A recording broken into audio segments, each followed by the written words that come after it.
All right, welcome back, everybody. Clearwater Jazz Holiday's Young Lions Jazz Master Virtual Sessions. I am so excited for their first Young Lions appearance with us, Ella and the Bossa Beat, a mixture of soul, pop, Brazilian jazz. It's going to be a great afternoon. We're so grateful that they have agreed to be part of this growing educational treasure with our Young Lions Jazz Master Virtual Sessions. This is Steve Weinberger, CEO of the Clearwater Jazz Holiday.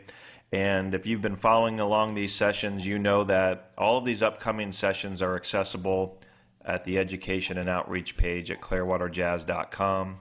We have a wonderful studio resource that archives these sessions after these live sessions, and you can find those in our studio. That's brought to you by our friends at Blue Water Wealth Management at Steward Partners. And a lot of people are listening to these sessions as well on our Young Lions Jazz Master Virtual Sessions podcast, which is brought to you by our friends at Marine Max Clearwater. Already up to close to 3,000 total plays in just a few months. Really exciting for us. And we hope that you're enjoying these. So let me tell you a little bit about Ella and Magrus Borges and turn it over to them. Ella and the Bossa Beat is a mixture of soul, pop, and Brazilian jazz. It is formed by Ella and Magrus Borges, father and daughter duo. Ella, singer-songwriter, was born in Miami and raised in Brazil. She plays piano and guitar and composes and records with her father at their home studio. She's currently a student at Stetson University, studying international business and music, and on the weekends performs with her band at different venues. Magrus, drummer, composer, producer from Brazil, played and recorded with many international artists such as Shakira, Grace Jones, Astrud Gilberto, and currently touring with Bebel Gilberto. Magrus has recorded 6 original CDs and produced for various artists.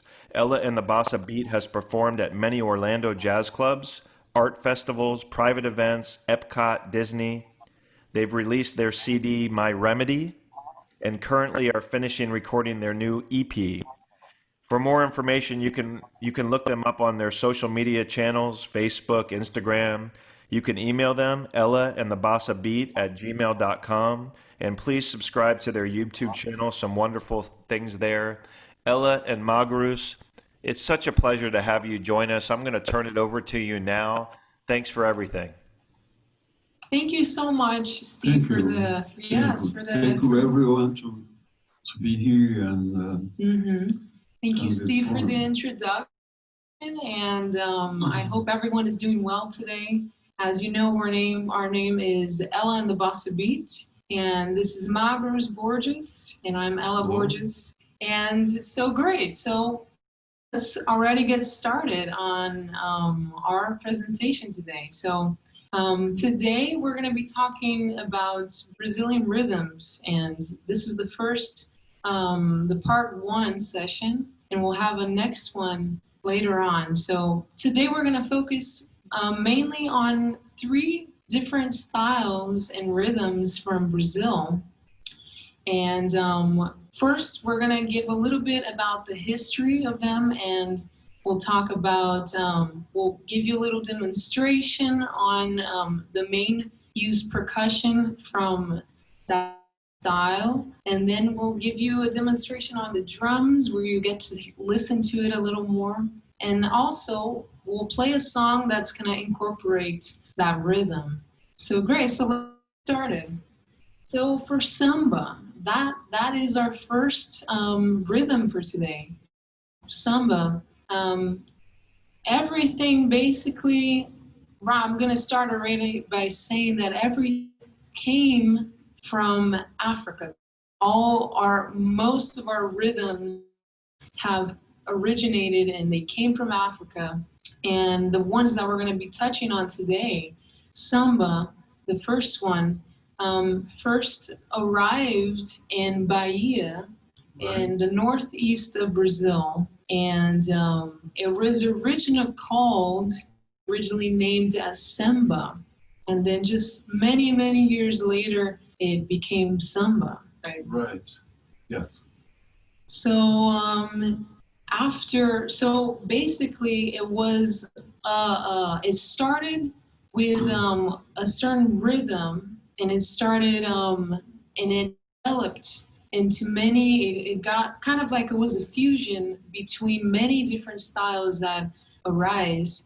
And as we'll touch it like later on, we'll get to listen and see that once we have a foundational rhythm in one style, it later on branches out, and you'll get to see the fusion of different styles that emerge to that rhythm.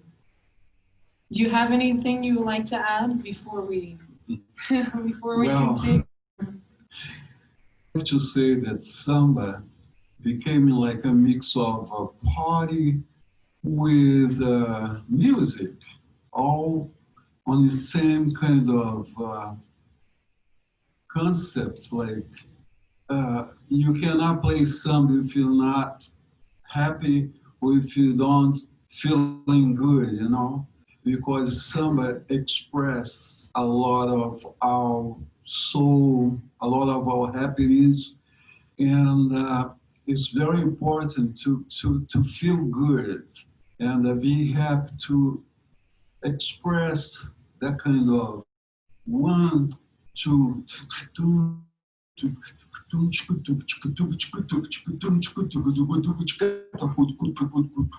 So it's like that kind of vibe that it originally, as Ella was mentioning, came from Africa and went to Bahia. And later on in 19th century, they moved to The south of Brazil. Yeah. to Rio de Janeiro, which was the house of the samba, and was developed in Rio de Janeiro, bringing more instruments, like a lot of more percussion instruments and some like acoustic guitar, flutes, and a lot of different instrument was coming through the time. And and it just started popularizing really in the 20th century. Later on, throughout time, that's when it started becoming more popular. But at the beginning, as we will see, most of these rhythms, they were prohibited. And the reason why is that society and people didn't kind of want to expose it to others, is because it was brought by the slaves. And just later on, we'll see that a Brazilian president, Juscelino Kubitschek, was one of the main people that took place and liberated and kind of, gave the freedom of that rhythm and that style so it could be played and performed and to be kind of accepted really in society. So that's when it went, towards the 20th century, that's when it got to Rio de Janeiro, which is in the south of Brazil. And that's when we see, it started developing more, and it started branching out to different styles. We see like the carnival, as you might have heard. It's this big festival, right, that happens every year, probably around in the months of like January, February, yeah. And that's when they have the whole schools of samba, when they bring in, and it's dancers and it's a bunch of costumes. And so it's a tradition of the Brazilian society is, to have that carnival every year. And we've seen that has, evolved throughout time to become something that really became unique and became a characteristic of the Brazilian people. But yes, and it's great because all of the school of samba, they had to write a song for that competition of carnival. So that's great because It's a competitive process too. Exactly. Right? It's competition between who can write the best samba song and who has the best outfits, who has, you know, the best dances, and it's a very beautiful thing to watch. So we And can give. it's great to see. It's because like samba in Brazil, especially in Rio, it's like almost like a soccer. Exactly. It's like everyone plays a little instrument. Like you see a little kid on the street playing shakers, and another one playing pandeiro, another one playing some new instrument they invent. So that's good because it's already there. So Yeah. you don't have to go too far. Everywhere you go, you see the rhythm, the percussion. It's already part of the Brazilian blood, we can say, right? Yes. So right now we could give a little demonstration for you all. So Magrus is going to play a little bit on the pandeiro and demonstrate samba rhythm. Yeah, okay, so I can just show you the basic pandeiro rhythm that it's a mix of a lot of different percussion instruments in 1, 2, 1, 2.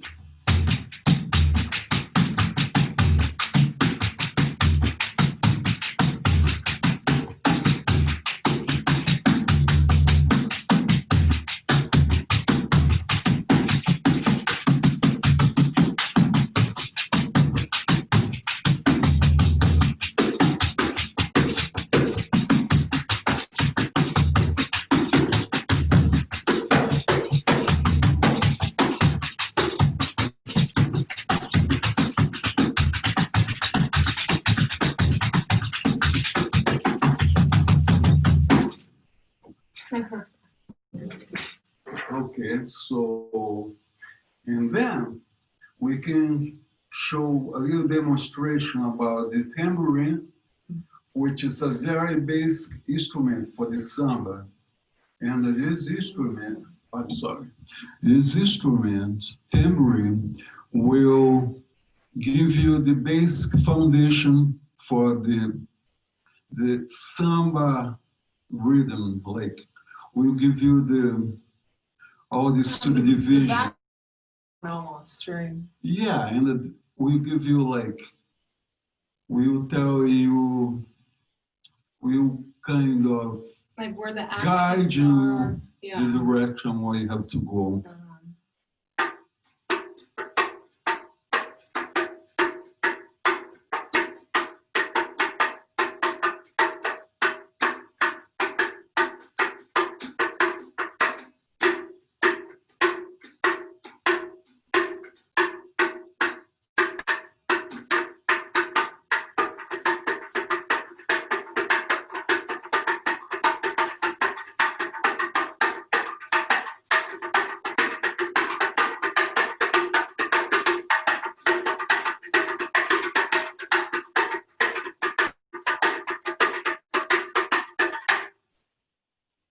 Great. So now that you saw a little bit of the demonstration of Brazilian samba, I'm gonna give you. I can show one more. Okay, one more. Yes, which would be the snare, like the real batucada for carnival. Yeah, this is what you would see on the samba schools. Yes.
now I'll show you, we're gonna apply that to a Brazilian song, which has Brazilian and Portuguese lyrics. And this song is called De Saudade, or also translated in English means No More Blues. And it was composed by Antonio Carlos Jobim, one of the fathers of Bossa Nova. And we kind of got this song and we made it our own arrangements, and we speed it up a little and so it could fit towards Samba, which is a little faster too. Right. And on top of this song, I will apply new way of playing samba with using the hi-hat more toward a Brazilian jazz kind of vibe. 1, 2, 1, 2.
Great. So that was the final for Samba. I can see you guys. Thank you so much. Thank you for the applauses.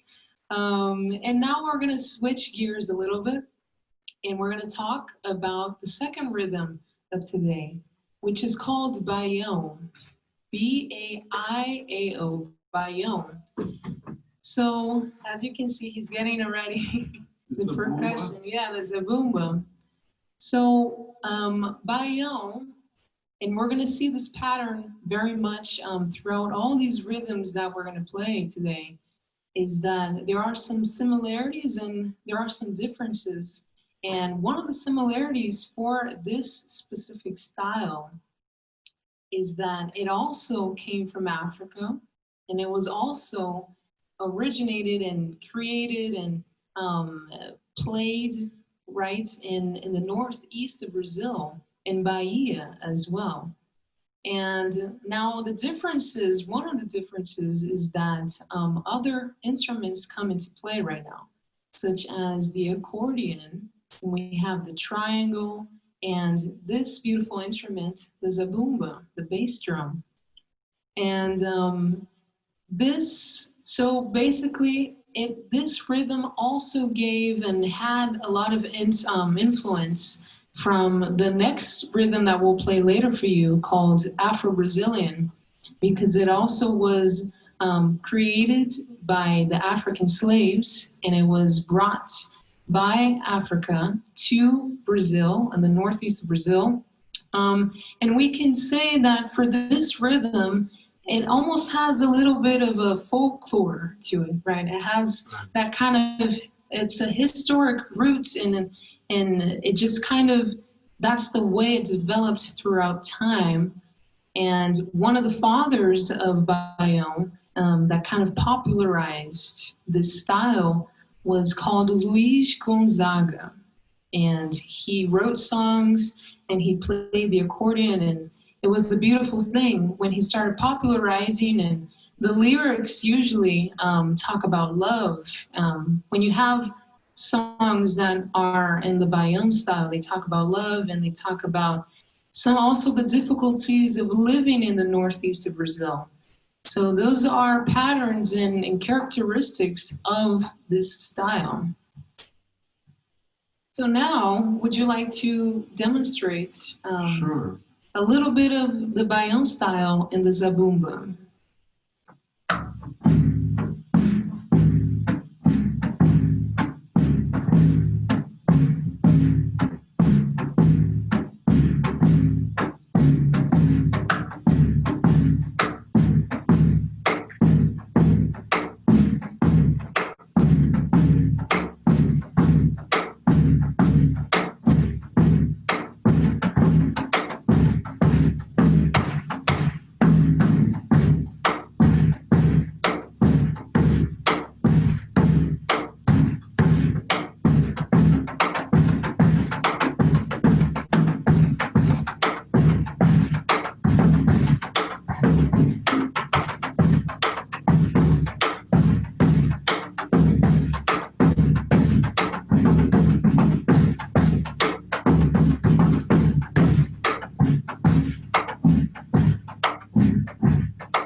Great. So that was the demonstration on the zabumba. Now we're going to put that and translate it into the drums now. Okay, so we can start with the hi-hat, which will be doing the same function of the triangle. So will be like 1, 2, 3, 4, 1, 2, 1, 2. 1, 2, 1, 2, 1, 2, 1 and a 2 and a 1 and a 2 and a 1 and a 2 and a 1, 2, 1, 2, 1, 2, 1 and a 2 and a 1 and a 2 and a 1 and a 2 and a 1 and a 2 and a.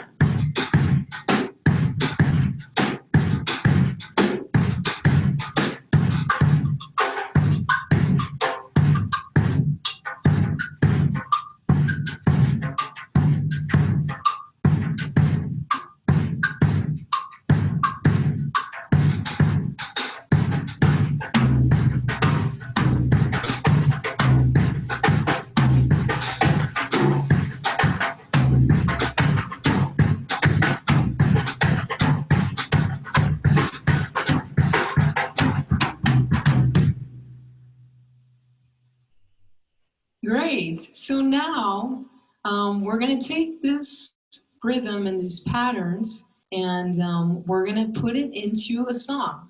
And this song is called Samambaia, which was composed by the pianist César Camargo Mariano. And all of these songs, we songs and we make it our own and we try to rearrange them a little bit.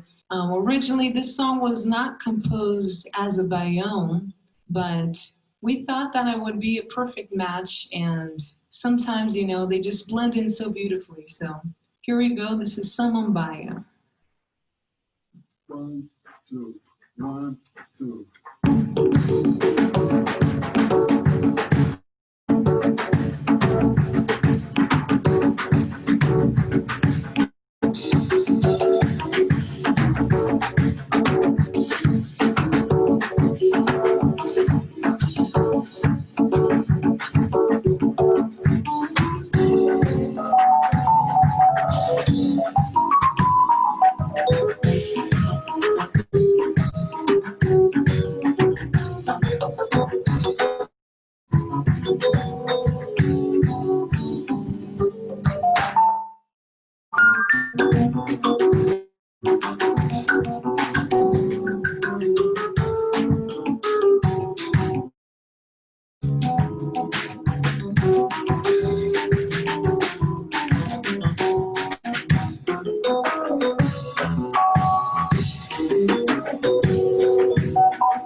Thank you. Thank you very much, everyone. Thank you. Okay.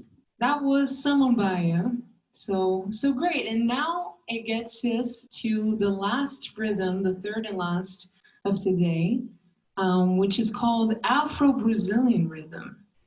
So maybe that's a rhythm that's not really widely discussed about or maybe even known, but it is a rhythm like the other ones. Like I said, it follows that same pattern originating that came from Africa and was developed more in the northeast of Brazil.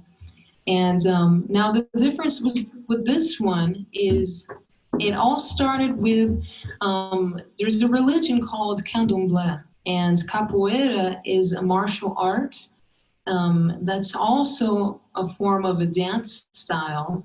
And it started with those two main ingredients that together kind of this whole, for a better term, maybe a movement. And it was a movement and also this historic rhythm that until today we can say has been very prevalent, and it's very interesting to observe that the difference of this one and the others from Samba and the Baião is that Samba and Baião have maybe throughout time have been considered maybe a more Brazilian type of style or rhythm.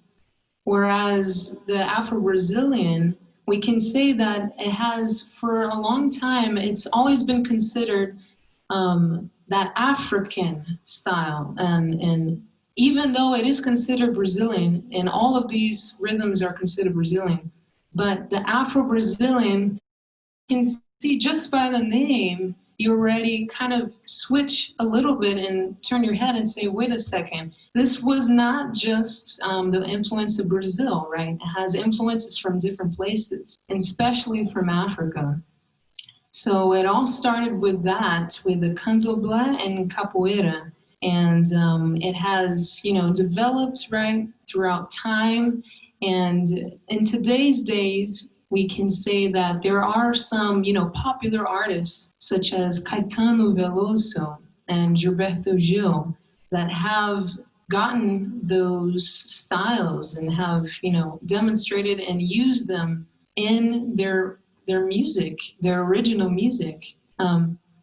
So yeah, it has, it's one of the, I think, a note, a key takeaway for today, maybe is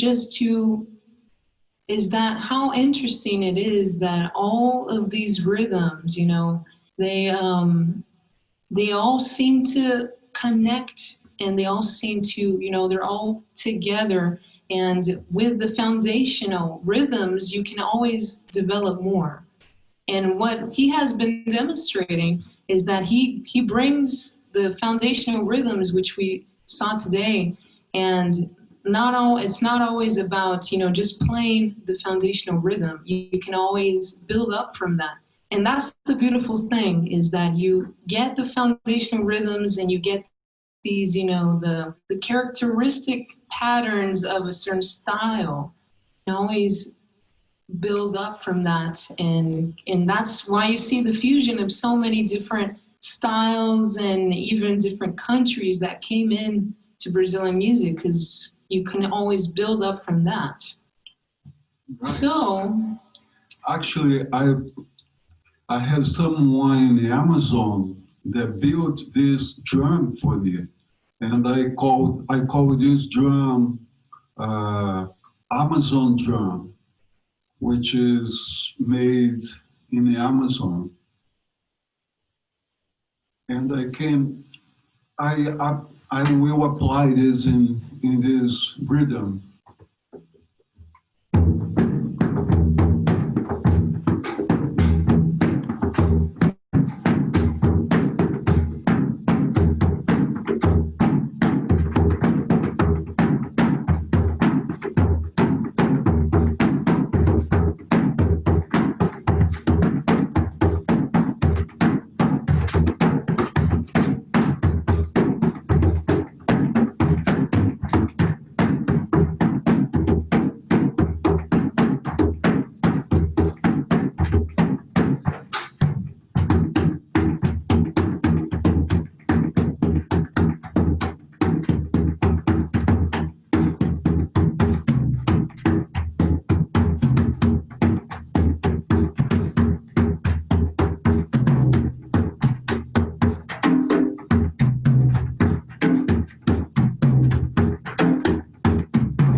this next song that we're going to play for you is called Baú, which means treasure in Portuguese.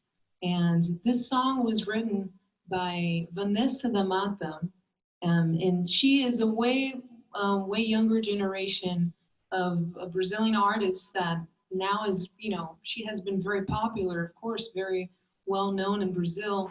And her style of music is kind of, in this kind of genre, is bringing the roots from the past and incorporating that in her music. So this one is called Baú.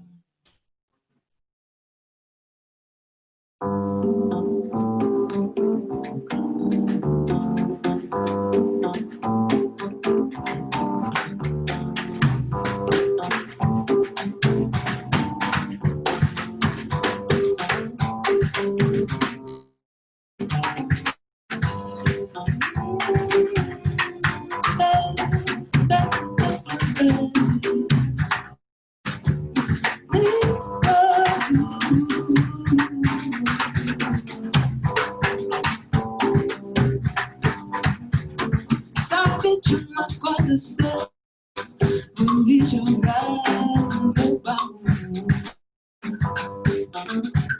Vivo é mágico, as coisas boas que tem.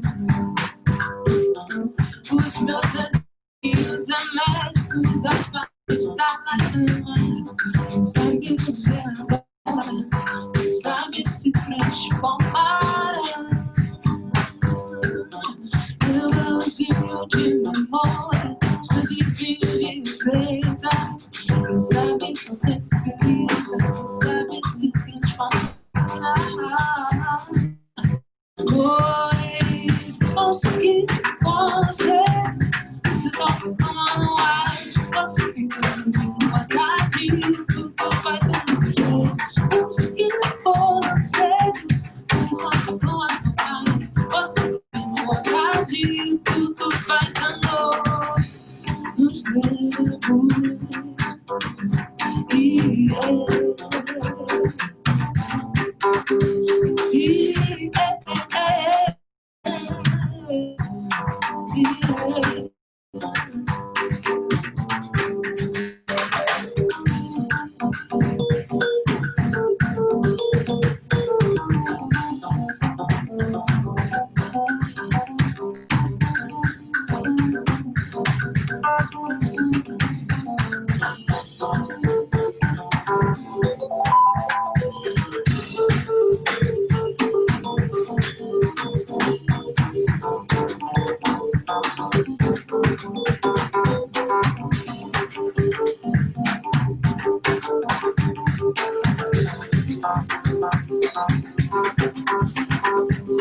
Consegui você, só que não age, você fica com vontade, tudo vai dando. Consegui tá cedo, você fica com vontade, tudo vai dando, nos levou.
Thank you so much, everyone. That was the last rhythm for today.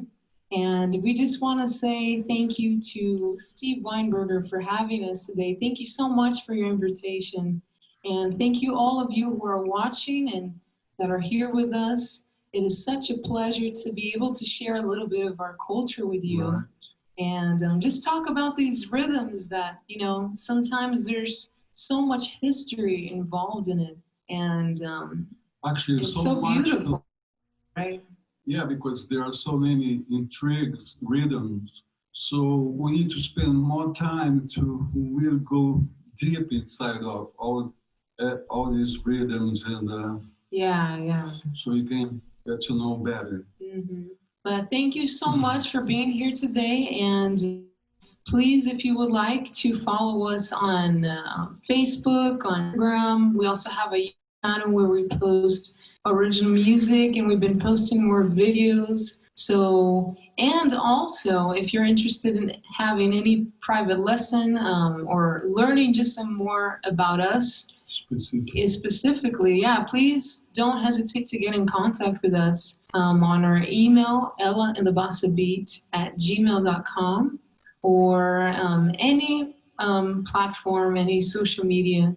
And so thank you so much, everyone. And we're going to have our next music session, our master class, also in Brazilian Rhythms Part 2 on December 4th, Friday, December 4th at 2 p.m.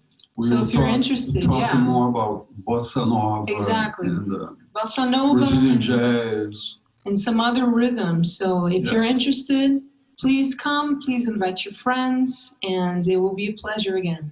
So thank you so much, everyone, and we can pass on to Steve now. Oh, first of all, thank you so much, Magrus and Ella, for being part of this. You all sounded beautiful today, and celebrating and promoting the art form is very dear and important to the mission of Clearwater Jazz Holiday. And it's always such a wonderful opportunity to have new perspectives and to learn about culture. And it's just been so amazing to have you involved in this. Let me ask you, Ella,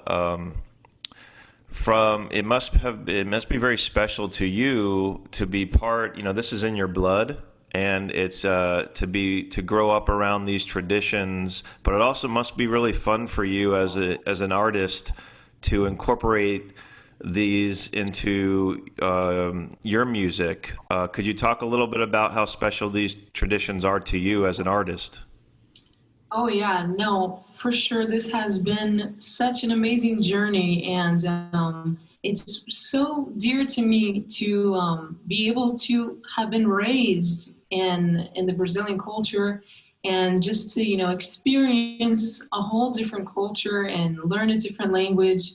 And I will be eternally grateful, really, to have met the people that I've met, to have known the culture, and be able to combine, really, to put together the Brazilian and the American culture together, to help me develop my art form and develop my skills and everything about me. And it's just an honor. It's I can always be grateful for my parents to have moved at the time that they did, really. And it was, when everything is like the perfect time, to happen. I think I can say that everything, there's always a reason, and there's always a motive, and the perfect timing for things to happen. So I will eternally be grateful for to have been brought up where I have been brought up, and to just keep developing music like this. And I think that it really kind of makes everything unique when I'm able to put these cultures together and be able to write in English and be able to write in Portuguese. So that's something, I'm so happy to be able to just have it in me and to share with others too. So I think that's my whole reason here, is to learn more every day and try to share what I have and learn from others as well. So yeah, that's why it was great to be here, to be able to do that. Special for sure. And Magrus, how meaningful has it been for you to be performing with your daughter in this way now, as she's grown so much with these traditions? It must be incredibly meaningful.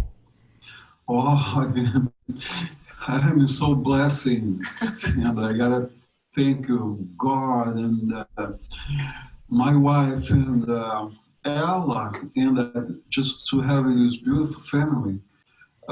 For me, it's great because I've been just watching Ella growing and getting better every day, you know, and it's really makes me so proud and happy to be able to develop this kind of project with her and just do this thing together with her. It's like making me so excited, and I am like a very happy father and musician to be able to exchange this incredible experience with my daughter.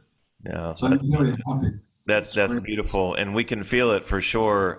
It's been really an absolute delight having you both be part of this, and we are looking forward to the second part on December 4th, as Ella mentioned. And for those of you that are participating today or watching this in the near future, please go to the education and outreach section at clearwaterjazz.com to see all of the upcoming sessions. We have a lot of really wonderful ones between now and the next time you'll see Ella and Magrus, including a return from Scotty Barnhart with his second part on jazz trumpet, the first 100 years, which has just been fantastic. We have Brandon Robertson, a jazz instructor down at the Florida Gulf Coast University, going to be back with us for a few sessions. Tyler Workman's going to be joining us soon on developing your own sound on trombone, and a lot of others. So thanks for following along and supporting this. And Ella and Magrus, on behalf of Clearwater Jazz Holiday Foundation, thank you so much for being part of this. We can't wait to see you again soon. Thank you, Steve, and thank you everyone who is here, and we hope to see you the next time very soon. Okay, have a wonderful weekend. Stay safe out there, everybody. Be well, keep playing, and we'll see you soon. Bye-bye. Everyone, goodbye. Bye.